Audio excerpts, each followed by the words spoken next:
Fidèles abonnés, chers internautes et chers téléspectateurs de la chaîne Debout Congolais, je vous dis encore grand merci d'avoir choisi cette chaîne pour partager les nouvelles de la République démocratique du Congo. Tout d'abord, j'aimerais que tous ceux qui ne sont pas encore abonnés à cette chaîne s'abonnent déjà. Merci de nous faire confiance de partout à travers la République démocratique du Congo et à travers le monde. Vous êtes nouveau sur cette plateforme, likez déjà cette vidéo, partagez avec le voisin et n'hésitez pas de vous abonner. Voilà l'actualité en République démocratique du Congo. Devant les conseils de sécurité de l'ONU, la France apporte son soutien au pacte social porté par la CENCO. Donc, comme vous allez voir dans cette émission, la question qu'on se pose, c'est quelle sera la conséquence logique d'une telle démarche alors que le président Félix Tshisekedi a lancé il n'y a pas longtemps, et cela vient de se clôturer, des consultations via son conseiller en matière de sécurité. Quelle est la ligne de démarcation entre ce que fait le président Félix Tshisekedi et la démarche que la France soutient à travers les pactes sociaux pour la paix en République démocratique du Congo et dans la région des Grands Lacs.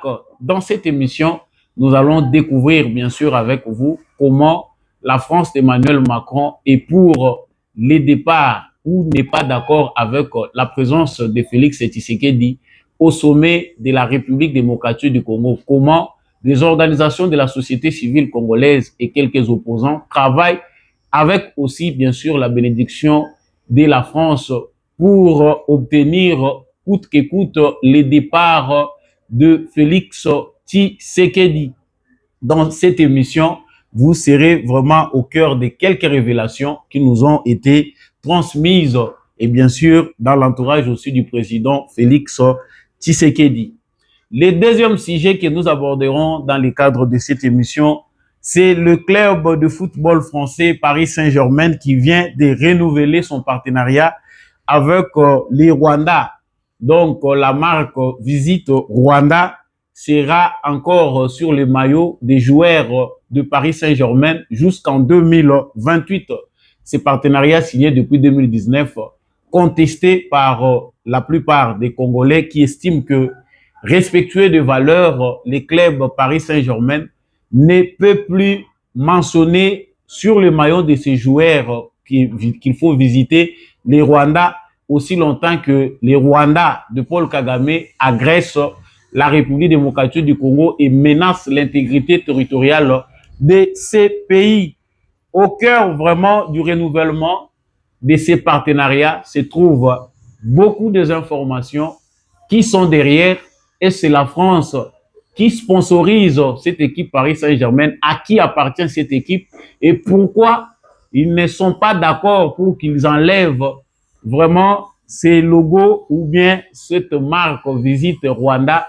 Nous allons les découvrir tout de suite dans le cadre de cette émission. Voilà, je vous dis encore une fois de plus, grand merci d'avoir choisi les antennes de Debout Congolais pour partager l'actualité de la République démocratique du Congo. Et d'ailleurs, ne vous trompez pas de fréquence, celle-ci, c'est la fréquence des éclairés. Votre présentateur n'a pas changé, c'est toujours Justice Moshamesou Samba Olonga. Ici, c'est les plateaux des informations fiables et des analyses fiables pour éclairer les lanternes des citoyens congolais de la République démocratique du Congo et voir des citoyens africains qui sont aussi collés ou attachés à ce qui se passe en République démocratique du Congo. Pensez à vous abonner, liker cette vidéo, partager avec les voisins et pourquoi pas nous laisser un commentaire. Dites-nous ce que vous pensez de notre actualité. Voilà. Je venais de le dire que devant les conseils de sécurité de l'ONU, il s'est tenu une réunion du Conseil de sécurité de l'ONU sur la situation à l'est de la République démocratique du Congo. Au cours de cette réunion, en tout cas, plusieurs membres du Conseil de sécurité, c'est sous la présidence de la France, bien sûr, que plusieurs membres ont pris la parole pour s'exprimer sur la situation en République démocratique du Congo, outre la ministre des Affaires étrangères de la République démocratique du Congo qui était sur place, elle a plaidé pour la reconnaissance du crime contre l'humanité ou des génocides des Hutus burundais, qui doit être aussi reconnu à même titre que les génocides des Tutsis au Rwanda. Elle a aussi plaidé à ce stade pour que les génocides, des Congolais pour les intérêts économiques soient aussi reconnus par les systèmes des Nations Unies comme crimes contre l'humanité et que cela soit commémoré à même titre que les génocides des Tutsis comme ils le font avec les Rwandais. Outre cette proposition ou cette défense de la ministre des Affaires étrangères de la République démocratique du Congo, Thérèse Kaikwamba, elle a aussi insisté sur la résolution 2773 des Nations Unies qui, depuis qu'elle a été adoptée, n'a pas encore trouvé des effets sur terrain. La situation sur terrain en République démocratique du Congo s'est encore empirée, a-t-elle vraiment mentionné. Donc, rien n'a changé depuis que le Conseil de sécurité des Nations Unies a pris vraiment cette résolution 2773. La situation, par contre, s'est empirée. Il y a encore des civils qui sont massacrés, des attaques ciblées, des localités où les entités sous contrôle du mouvement M23, soutenu par l'armée rwandaise, continuent vraiment à être administrées de manière contraire à la souveraineté nationale. Donc, il y a une administration parallèle qui s'est installée. C'est vraiment ce qui était la synthèse du ministre des Affaires étrangères de la République démocratique du Congo. Par contre, pour ce qui concerne les sujets que nous avons choisi d'aborder, il y a un point qui est très important. Je vous laisse d'abord suivre cette courte vidéo et puis nous revenons. Les initiatives de dialogue portées par la société civile nous semblent primordiales, à l'instar de celles portées par la Conférence épiscopale nationale du Congo et l'Église du Christ du Congo pour un pacte social pour la paix en République démocratique du Congo et dans les Grands Lacs. Là, vous venez de suivre les représentants de la France au Conseil de sécurité des Nations Unies ou aux Nations Unies. Les représentants français, comme vous venez de l'entendre, apporte son soutien au pacte social porté par la CENCO-ECC. Pour ceux qui ne le savent pas, la Conférence épiscopale nationale du Congo et l'Église du Christ au Congo, ECC et CENCO en sigle, ils ont eu une initiative qu'ils ont appelée Pacte social pour la paix en République démocratique du Congo et dans la région des Grands Lacs. C'est sûr qu'ils ont commencé cette initiative en demandant une audience auprès du président de la République démocratique du Congo, Félix Tshisekedi, audience qui leur a été accordée pour lui présenter leur initiative. Si il a tenu, il les a reçus. Le fait de les avoir reçus n'a pas donné d'office l'aval ou une certaine bénédiction pour que la CENCO puisse prendre le pouvoir d'organiser un tel pacte et réunir tous les acteurs politiques congolais, et y compris lui-même Félix Tshisekedi. Mais malgré de nombreuses contestations, parce qu'il y a des Congolais, dans la majorité d'ailleurs, qui ne sont pas d'accord, qui n'ont pas donné leur quitus dans l'initiative prise par les évêques de la CENCO et les pasteurs de l'ECC. Les évêques et les pasteurs ont entrepris des démarches à travers plusieurs continents, nous allons le dire comme cela, à travers la région. Ils ont visité des présidents de la République. Ils sont allés en France pour rencontrer le président français Emmanuel Macron. Malheureusement, en dehors de la France, ils sont allés directement aux États-Unis d'Amérique. C'est là où ils ont rencontré le secrétaire général des Nations Unies pour lui soumettre leur initiative dans l'objectif de ramener la paix en République démocratique du Congo. Mais cette initiative se trouve confrontée ou butée à une difficulté. La difficulté, c'est que le président de la République démocratique du Congo, Félix Tshisekedi, venait d'être élu pour un mandat de 5 ans. Et il est dans l'exercice de son mandat. Nulle part dans la Constitution de la République démocratique du Congo, il est écrit qu'il peut y avoir une initiative d'un groupe d'individus et que cette initiative-là peut venir s'imposer aux institutions de la République démocratique du Congo. Donc, leur démarche privée ou individuelle n'a rien à voir avec les lois qui fondent la gouvernance en République démocratique du Congo.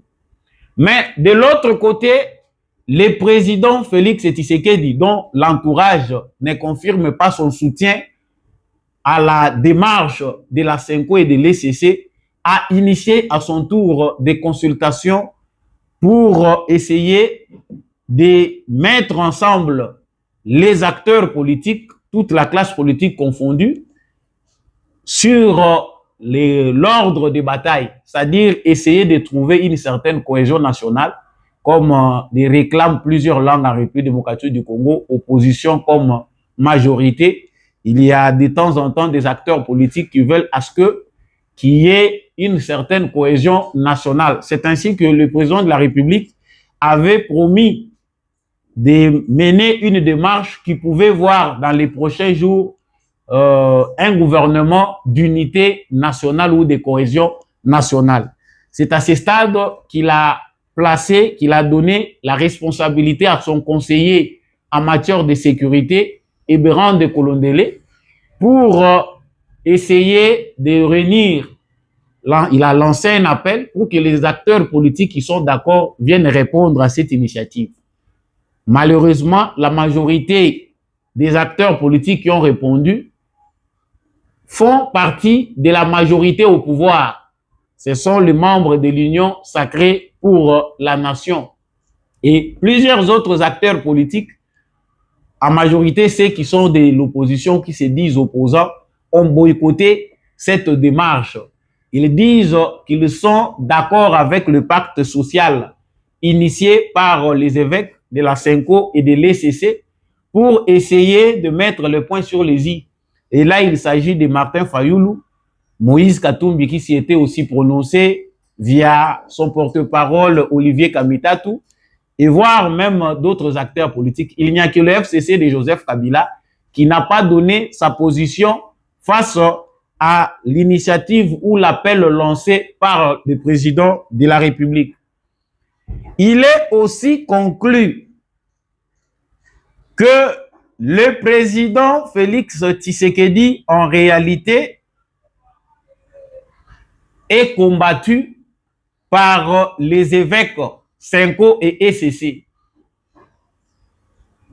Les récentes allégations des autres confessions religieuses qui s'étaient réunies avec les évêques de la CENCO et l'ECC confirment que cette organisation-là n'est pas d'accord avec la présence de Félix Tshisekedi au sommet de l'État.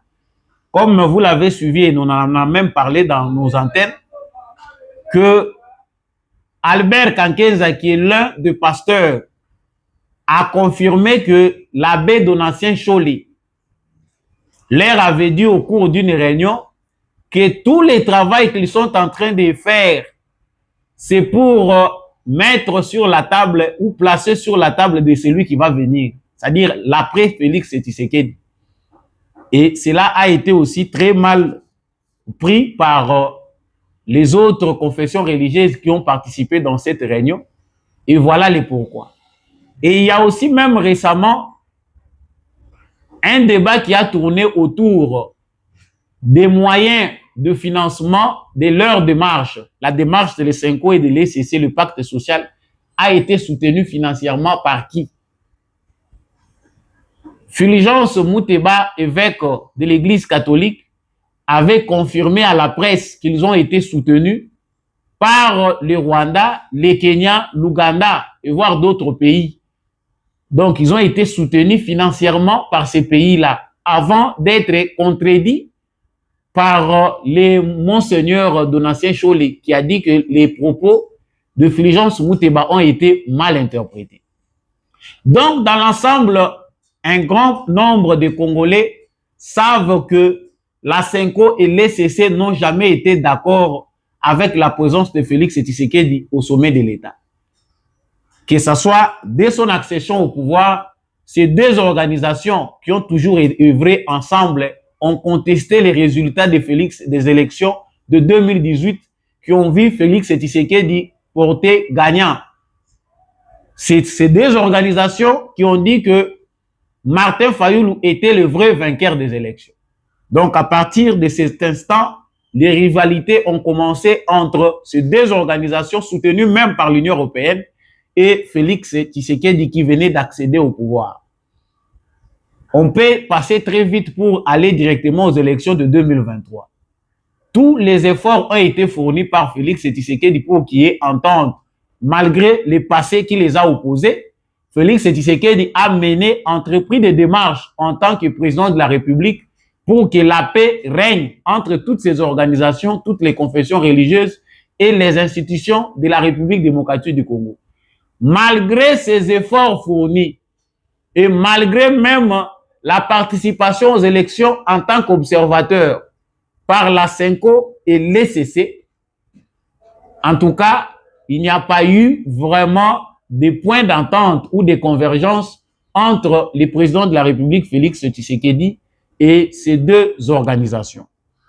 Mais aujourd'hui, que la France a décidé de porter son soutien à la démarche du pacte social initié par la CENCO, est-ce que le président Félix Tshisekedi finira par être d'accord avec cette démarche parce qu'aujourd'hui, elle est soutenue par la France? C'est la question que se posent de nombreux observateurs, y compris moi.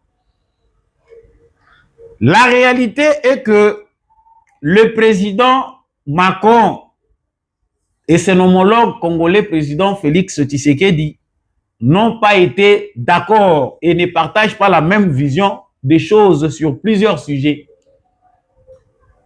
Comme le cas dans la première visite du président français Emmanuel Macron en République démocratique du Congo, leurs échanges ont tourné presque à la catastrophe. Ils ont failli tourner à la catastrophe parce que un incident diplomatique a failli avoir lieu lorsque le président Emmanuel Macron a voulu donner des leçons au président de la République Félix Tshisekedi dans son propre pays.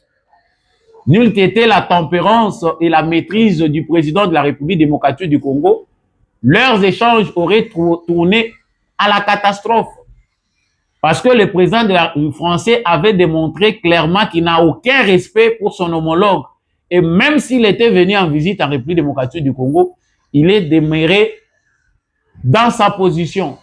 Et sa position, c'était que le président français voulait à ce que le président de la République démocratique du Congo, Félix Tshisekedi, adhère à la vision selon laquelle il faut dialoguer avec ceux que la République démocratique du Congo appelle terroristes, c'est-à-dire le mouvement M23.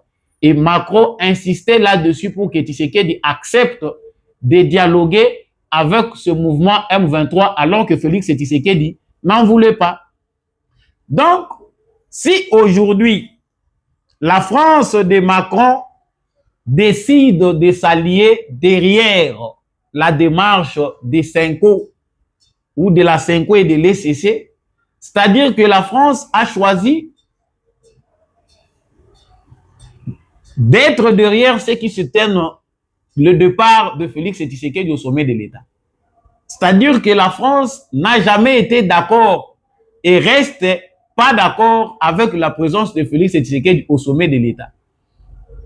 Comme nous venons de le dire tout à l'heure, la démarche de la CENCO et de l'ECC, leur comportement vis-à-vis du pouvoir ou des régimes de Félix Tshisekedi, la démarche de certains opposants politiques qui aujourd'hui, d'autres se sont alliés à la démarche militaire, pour ne pas dire qu'ils sont maintenant dans l'AFC et le mouvement M23. Même s'ils peinent aussi à les dire à haute voix qu'ils sont aujourd'hui dans une démarche militaire pour renverser Félix Tshisekedi, mais ils sont déjà dedans. c'est bel et bien clair que des opposants politiques et des acteurs de la société civile comme la Senko et l'ECC travaillent pour le départ de Félix Tshisekedi au pouvoir. Et voir la France d'Emmanuel Macron soutenir cette démarche démontre clairement que cette initiative a été créée avec la bénédiction de la France. Et souvenons-nous que avant que cette démarche ne soit rendue officielle par les évêques, ils ont été en France, ils ont fait une tournée européenne ou euro-américaine, mais beaucoup plus focalisée en France. C'est à partir de la France que lorsqu'ils sont rentrés en République démocratique du Congo, les évêques de l'ECC et de la Senko ont annoncé la création de leur pacte social. Tout ici prouve à suffisance que cette démarche n'émane pas d'une initiative propre aux Congolais, mais des intérêts obscurs cachés de certains pays qui ont toujours l'habitude de manipuler des acteurs de la scène politique en République démocratique du Congo. Donc, la France a choisi de prendre une position contre la gouvernance de Félix Tshisekedi, mais en se cachant derrière des pions, des évêques de l'Église catholique, de l'ECC et certaines organisations politiques en République démocratique du Congo.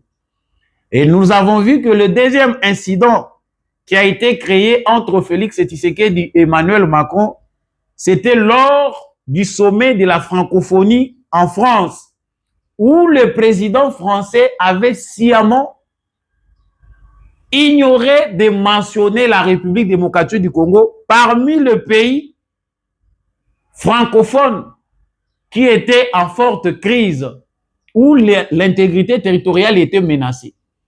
Et nous le savons tous que Félix Tshisekedi n'avait pas fini ce sommet. Il a été rentré plus tôt que prévu parce qu'il n'était pas d'accord avec ce traitement de la France. On ne peut pas y aller plus. Plusieurs éléments démontrent aujourd'hui clairement que la France d'Emmanuel Macron est derrière ceux qui travaillent pour le départ de Félix Tshisekedi. Mais, toujours parlons de cette réalité. La France d'Emmanuel Macron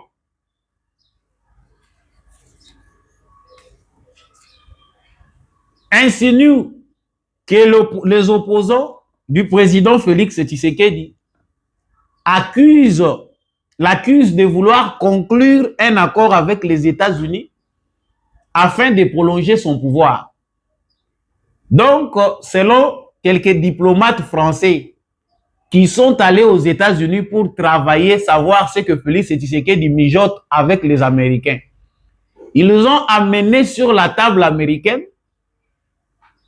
des idées, des accusations infondées certes, selon ce que disent déjà l'entourage de Félix Tshisekedi, que Félix Tshisekedi serait en train de manœuvrer pour qu'à travers l'accord qu'il a proposé aux Américains, qu'il brigue un troisième mandat. Et ça, c'est la raison pour laquelle vous avez vu un échange entre des sénateurs congolais et des sénateurs français, et des sénateurs français qui questionnent, posent des questions. Moi, je dirais que ce sont des questions insensées. Pourquoi? Si la France veut conclure des accords avec les États-Unis ou d'autres États pour essayer de avoir un changement sur sa question sécuritaire au niveau national, est-ce que c'est une question où les députés congolais peuvent aller s'impliquer pour mettre autour d'une table de députés français pour leur poser des questions sur les pourquoi ils doivent conclure un tel accord? Ceci démontre clairement qu'il y a ingérence française dans les affaires de la République démocratique du Congo. Donc, vous allez comprendre, chers téléspectateurs, que l'accord qu'a proposé Félix Tshisekedi aux États-Unis d'Amérique, un accord qui a eu beaucoup d'ampleur, qui est même soutenu par les Américains, qui est bien accueilli, et combattu, voire même par l'Europe, principalement la France, qui pense que Félix Tshisekedi veut se servir de cet accord pour être au sommet de l'État. Donc, la France a accepté de prendre les idées de ceux qui se disent opposants à la République démocratique du Congo, qui ne sont pas capables de mener une opposition démocratique à l'intérieur de leur pays pour aller amener ces idées-là auprès des États-Unis d'Amérique. Heureusement pour les Congolais qu'à ce stade ici, le président américain Donald Trump n'est pas de nature à tourner autour des sujets comme ce sujet-là. Il ne voit que les intérêts de l'Amérique. Comment la France peut aller s'ingérer dans une affaire qui concerne la République démocratique du Congo et les États-Unis d'Amérique? C'est absurde même à l'entendre. Donc, mais selon plusieurs collaborateurs de Félix Tshisekedi, cette question a été posée par les Américains à Félix Tshisekedi parce que c'est une question qui a été parmi les questions qui gênent l'accord entre Félix Tshisekedi, l'accord entre la République démocratique du Congo et les États-Unis sur les minéraux. Cette question a été posée au président Félix Tshisekedi. On dit que vous voulez vous maintenir au pouvoir. Et là, je l'annonce, je pense peut-être que d'autres communicateurs en ont parlé. Le président Félix Tshisekedi a dit, ce que j'ai dit est confirmé par ses collaborateurs, qu'il ne va pas briguer un troisième mandat. Il reste attaché aux valeurs. Et pour lui, il pense qu'il doit bien léguer les pays en respectant les valeurs. C'est-à-dire 2 mandats, c'est fini, il part. Il a rassuré les Américains qu'il n'est pas dans une telle démarche. Après son 2e mandat, il va quitter le pouvoir. Ça vient de l'entourage de Félix Tshisekedi. Et ce n'est pas pour la première fois que j'entends dire cela. Depuis l'année passée, il y a l'un de ses collaborateurs qui nous a soufflé que le président a dit qu'il ne briguera pas un 3e mandat. Après son 2e mandat, c'est fini. Félix Tshisekedi va partir et il va laisser place à la démocratie congolaise pour qu'elle se consolide. Au moins, cette confirmation de Félix Tshisekedi a rassuré les Américains. Mais pas encore la France parce que la carte des opposants de Félix Tshisekedi et des autres vise à ne pas les voir au sommet de l'État. Même les années qui restent à Félix Tshisekedi constitutionnellement pour qu'il termine son mandat sont difficiles à supporter par la France d'Emmanuel Macron. Donc, les hostilités qui ont été déclenchées entre Macron et Tshisekedi, même s'ils n'ont pas officiellement opposé leurs 2 pays, parce qu'officiellement, on sait que la France entretient de bonnes relations avec la République démocratique du Congo, alors que dans l'ombre, la France d'Emmanuel Macron est aux côtés du Rwanda. Au Conseil de sécurité, la France dit qu'elle est d'accord, qu'elle soutient l'intégrité territoriale de la République démocratique du Congo. Que la France s'attache à la souveraineté nationale des Congolais. Mais dans les faits, c'est autre chose. La France reste attachée par rapport à leurs intérêts au Rwanda de Paul Kagame.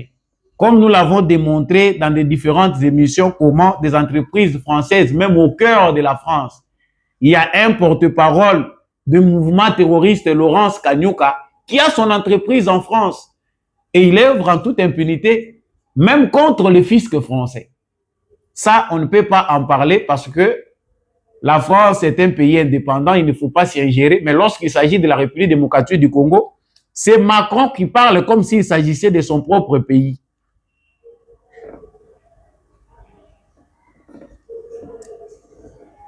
Donc, le président Félix Tshisekedi se prépare déjà à quitter les pouvoirs, selon ce qu'on entend par rapport à ces combats dans l'ombre qu'il accuse de vouloir contourner la démarche démocratique pour essayer d'aller au-delà de 2 mandats.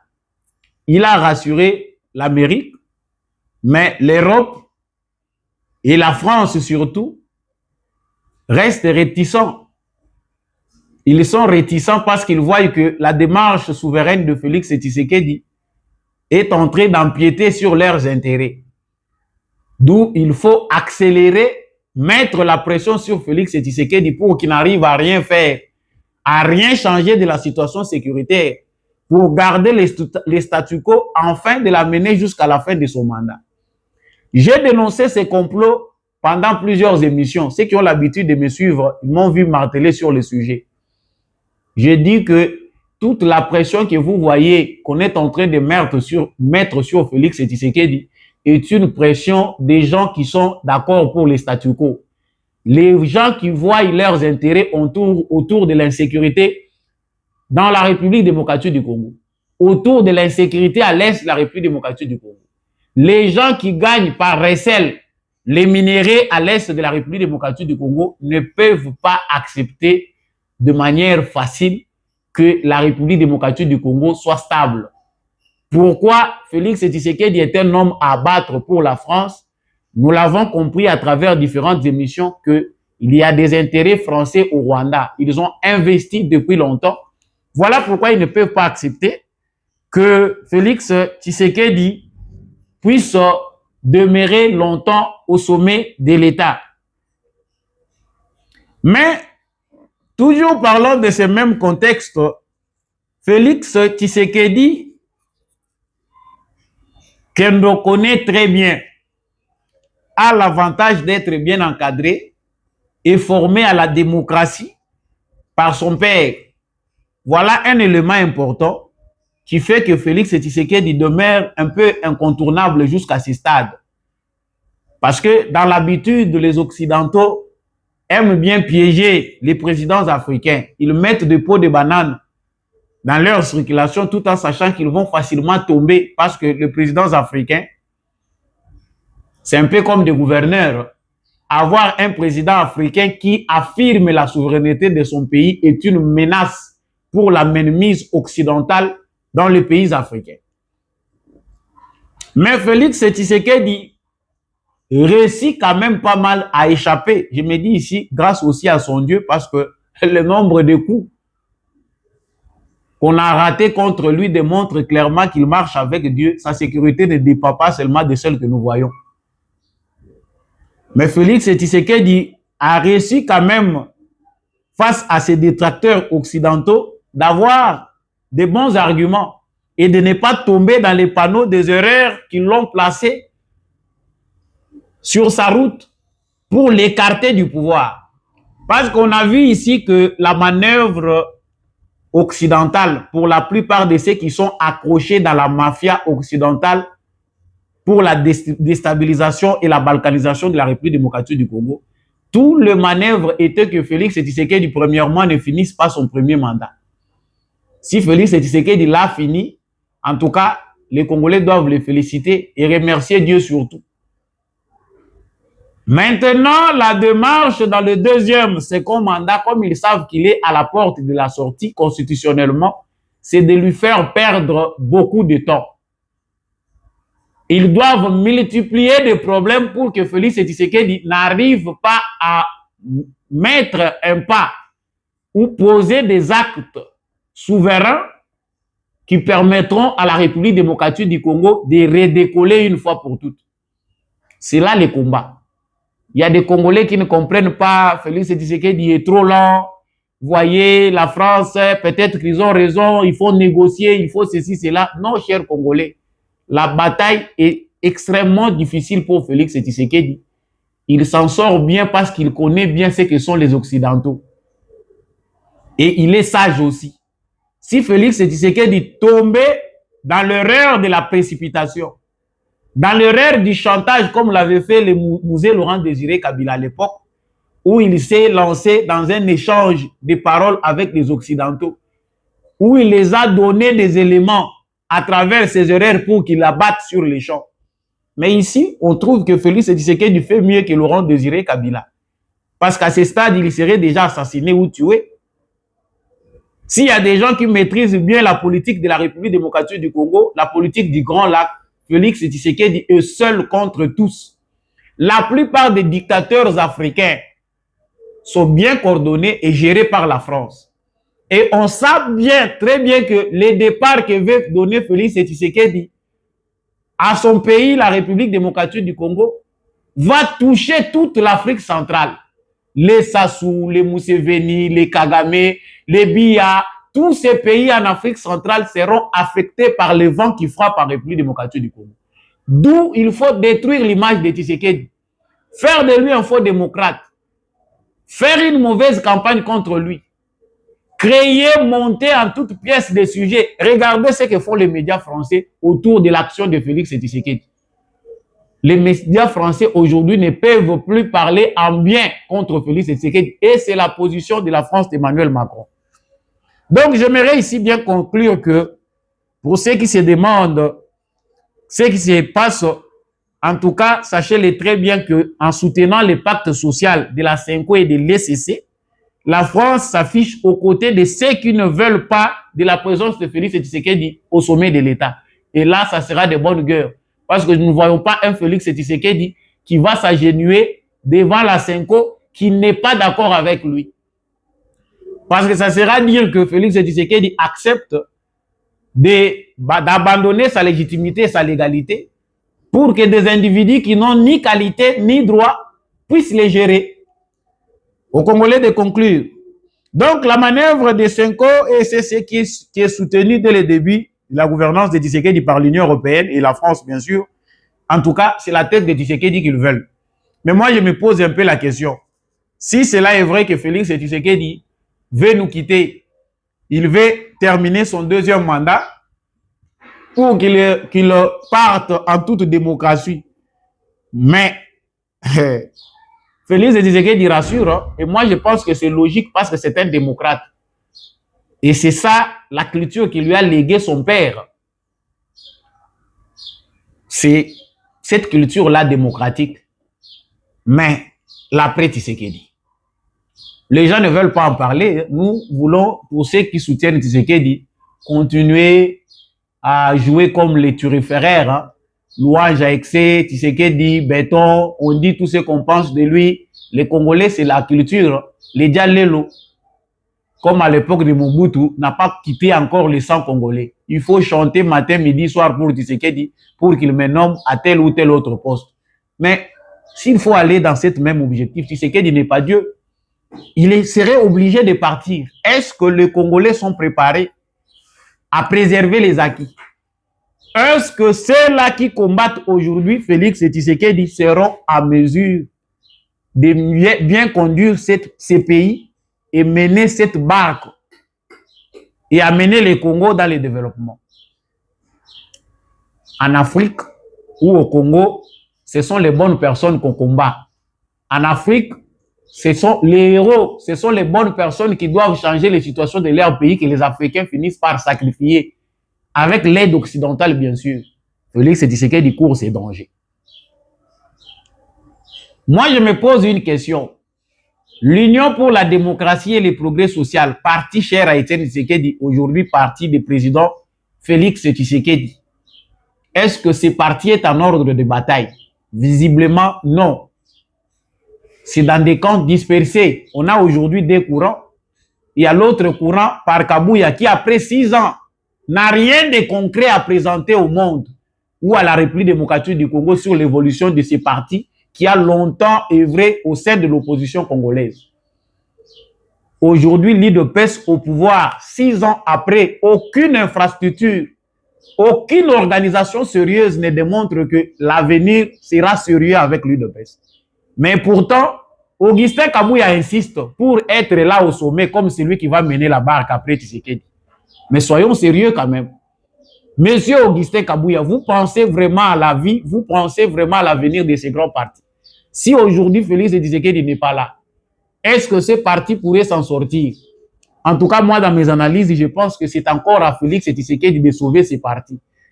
C'est à lui de couper les têtes inutiles et laisser l'héritage de Félix, d'Étienne Tshisekedi s'émanciper. Il y a des braves, des bonnes personnes qui ont lutté au sein de ces partis qui peuvent aujourd'hui gérer et amener ces partis de l'avant. Mais il y a un petit nombre aussi, je peux dire même avec la bénédiction de certains membres de la famille, qui veut que ça soit une organisation où la base ne décide pas, mais que ce soit quelques individus qui décident pour leurs propres intérêts. C'est encore à Félix Tshisekedi de sauver les partis chers à Étienne Tshisekedi. S'il ne fait rien, en tout cas, moi je pense que le pouvoir risque de quitter. C'est dur hein, à dire parce que moi-même là qui vous parle, je suis l'un des combattants pour la liberté. Je connais la souffrance de ces combats dans la chair. Nous avons souffert pour qu'aujourd'hui Félix Tshisekedi accède au pouvoir. Mais là où nous allons, attention, ça risque d'un peu de tomber. Même si quelqu'un succédait à Félix Tshisekedi, qu'il venait avec la volonté de l'UDPS, mais on risque les scénarios de l'ANC. L'ANC de Nelson Mandela. Parce qu'après Mandela, on n'a pas vu mieux. Ceux qui sont passés là après, les Tabombeki, les Zuma, ce ne sont que des gens qui sont passés pour s'enrichir. L'ANC n'est resté que ça. Aujourd'hui, ils peuvent perdre le pouvoir. Les Blancs risquent de se retourner contre eux et récupérer le pouvoir en Afrique du Sud. Parce qu'ils ne sont pas responsables. Aujourd'hui, avec l'UDPS, nous pleurons Étienne Tshisekedi. Que le président Félix Tshisekedi tire toutes les conséquences possibles parce qu'aujourd'hui, tout est centré sur lui. L'avenir de la démocratie en République démocratique du Congo dépend de bonnes décisions que vont prendre Félix Tshisekedi. Dépend des actions et surtout de l'UDPS parce qu'il n'y a pas un parti politique mieux implanté, organisé par rapport à une idéologie politique en matière de démocratie comme l'UDPS. Les restes des partis en République démocratique du Congo, c'est soit tribalisme, soit parti mallette, et on s'en passe. Donc, chers Congolais, comprenez de quoi il s'agit. Et je termine ici par ce sujet qui concerne les dossiers de Paris Saint-Germain. Pour ceux qui se demandaient, se posaient la question, le club de football français Paris Saint-Germain a encore renouvelé son partenariat Visite Rwanda jusqu'en 2028. On n'a pas à s'étonner. Pourquoi? La France qui n'est pas du côté des Congolais. La France qui jusque-là peine à sanctionner les Rwandais. La France qui jusque-là garde un secrétaire général de la francophonie qui est issu d'un pays rwandophone qui est le Rwanda. Cette même France de Macron est en train de jouer le jeu de cache-cache pour ne pas impulser des sanctions vraiment radicales contre les Rwandais qui menacent l'intégrité territoriale de la République démocratique du Congo. Mais de quoi s'agit-il pour les clubs français? De quoi? Il s'agit de quoi? Paris Saint-Germain. Premièrement, de par les informations que nous avons recueillies, cette équipe de football, il ne reste de français que des noms. Mais à vrai dire, c'est devenu une propriété de l'émir du Qatar. Les Paris Saint-Germain que nous voyons, les moyens qui font fonctionner cette équipe de football appartiennent aux Qataris. Et les Qataris jouent aussi les gros par rapport à leurs intérêts. Si Paris Saint-Germain n'écrit plus visite Rwanda, comme ils font visite Rwanda, comme on dit en anglais, en tout cas, sachez que ce sont les Qataris qui perdent. Parce que les Qataris voulaient à ce que un plus grand nombre de touristes visitent les Rwandais. Pendant que ces touristes visitent les Rwandais, ils reçoivent leurs gains, leurs investissements qu'ils ont placés dans l'aéroport de Kigali. En tout cas, chaque fois que les touristes descendent là-bas, ils voient que c'est leur dividende. C'est l'argent qui retourne par rapport à l'investissement. L'aviation, les avions qui utilisent, comme on dit, Rwanda-Airways, les gens qui prennent Rwanda-Airways pour aller visiter le Rwanda. Nous devons savoir clairement que ces gens-là qui visitent les Rwandais, ils ne visitent pas seulement les Rwandais pour l'intérêt des Rwandais. Les Qataris aussi bénéficient par rapport à cette société d'aviation qui, les capitales, à majorité, appartiennent encore aux Qataris. Donc, les Qatar a tout intérêt d'œuvrer pour que visite le Rwanda demain. C'est même la raison principale pour laquelle l'émir du Qatar s'est arraché la médiation entre Tshisekedi et Kagame. Il essaye de sauver ses propres intérêts. Donc, la décision de garder, de renouveler les partenariats dépend des intérêts qataris, non seulement des intérêts de la France elle-même. Vous allez comprendre le pourquoi. La France qui a beaucoup de problèmes, au lieu de s'occuper de l'apologie de l'homosexualité et de la masturbation qu'on fait dans les écoles françaises, ils viennent encore nous ajouter d'autres problèmes. Partout en Afrique, on parle d'abat la France.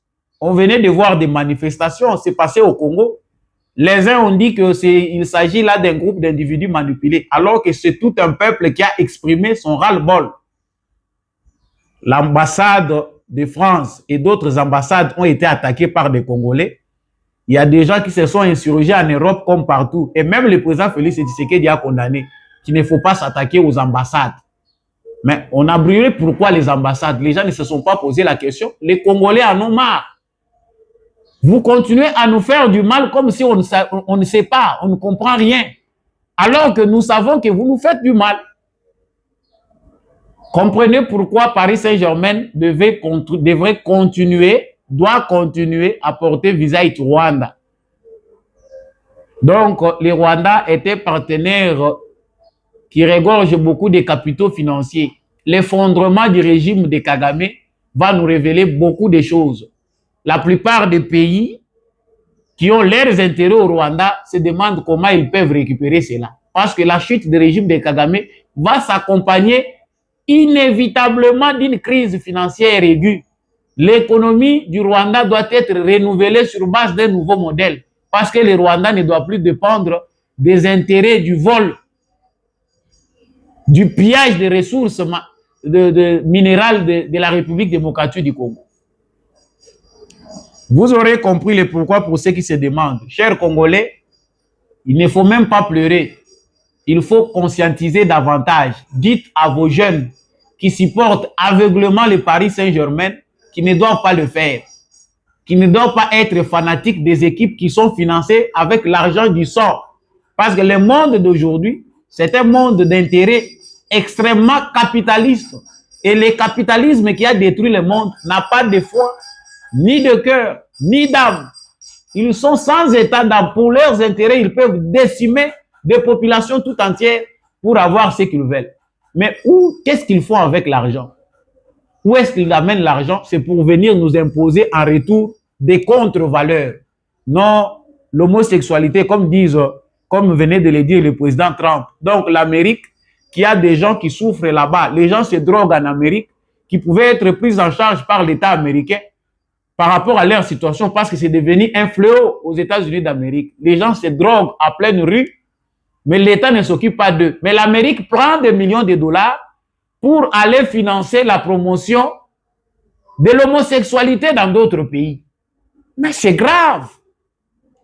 Vous verrez que la télévision se leurre. Je suis très heureux d'avoir été devant vous et de partager avec vous cette actualité. Vous appréciez nos analyses, vous appréciez les sujets que nous développons avec vous. Pensez à vous abonner à cette chaîne. N'oubliez pas surtout de liker et de nous laisser des commentaires. Qu'est-ce que vous pensez aussi des différents sujets que nous venons d'aborder? Le plus important, c'est la mobilisation et la conscientisation des Congolais. La patrie est sacrée. Les Congolais doivent apprendre à se battre seuls et ne pas compter sur d'autres pays pour leur liberté. Si vous voulez votre indépendance, si vous voulez que les autres ne s'ingèrent pas dans vos affaires, vous n'avez qu'à affirmer votre souveraineté nationale. Cela dépend des Congolais. Et l'avenir du Congo ne doit pas se décider dans les couloirs diplomatiques des pays étrangers.